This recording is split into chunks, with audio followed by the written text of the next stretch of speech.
السلام عليكم ورحمة الله تعالى وبركاته. أهلا وسهلا بكم على قناة الجديد. لا تنسوا الاشتراك وتفعيل الجرس كتعليق المحفز لنا.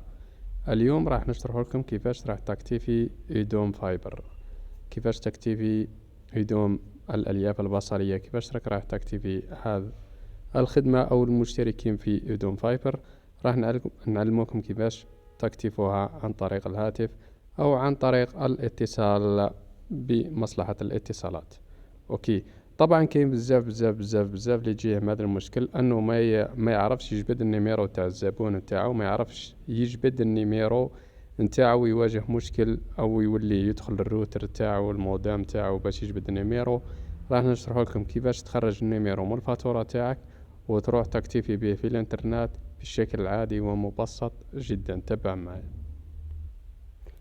اهلا وسهلا بك عزيزي المشاهد مرة اخرى. هذه الفاتورة تاعك كي تحكمها تروح مباشرة إلى هذا الخيار، تروح مباشرة إلى هذا الخيار. هاو النيميرو تاعك، هذا هو. أوكي، هذا هو النيميرو تاعك. واش راح دير بعدها؟ تبعني، تهز هذاك النيميرو كامل وتجي لهنا وتجي لهذا التطبيق تاع الاتصالات. راح نحط لكم الرابط تاعو اسفل هذا الفيديو، تقدروا تيليشارجوه من جوجل بلاي. تضغط هنا على إيدوم انترنت، دير قبل ما دير النيميرو هذاك اللي هزيتو، قبل ما تحطو دير رقم 0 ومن بعد تحطو.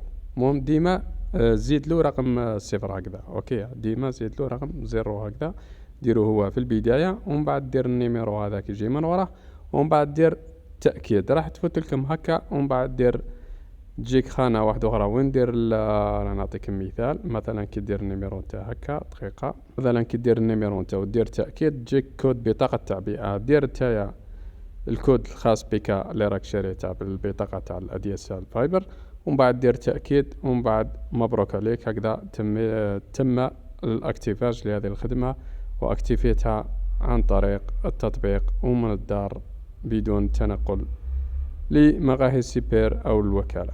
أيا مازالت حاجة إلا راك باغي تكتيفيها من التليفون، شغل تعيط لهم، دير نيميرو 1500 أو عيط لهم ودير هذاك النيميرو اللي نسختو، دير زيد له رقم 0 ومن بعد اكتبو. هكا تقدر تكتيفيها عن طريق الاتصال تانيك. ما كان حتى مشكل. عندكم مشكل ولا أي سؤال ولا أي حاجة ما فهمتوهاش، اتركونا في السؤال أسفل هذا الفيديو في التعليق وسوف نرد عليكم في أقرب وقت. والسلام عليكم.